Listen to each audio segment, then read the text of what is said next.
আমাদের ব্লগার দিদি এখন ব্যস্ত। এই যে ব্লগার দিদির এক বান্ধবী, এই যে এই বান্ধবীর বিয়ে। এই বউ কি করছে? বরকে দেখা যাবে না, বরকে দেখা যাবে না, বরকে দেখা যাবে না। চলো চলো। বউ কি মারছে?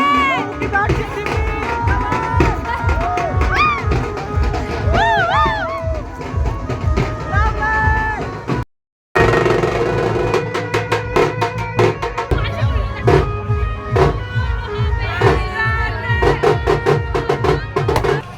এখন বিয়ে বাড়ি থেকে আমরা বেরিয়ে যাচ্ছি। এখন 1টা মতো বাজে। এখন বাজে 1:05 আর আমরা যাচ্ছি। চলো টাটা, গুড নাইট। বাই।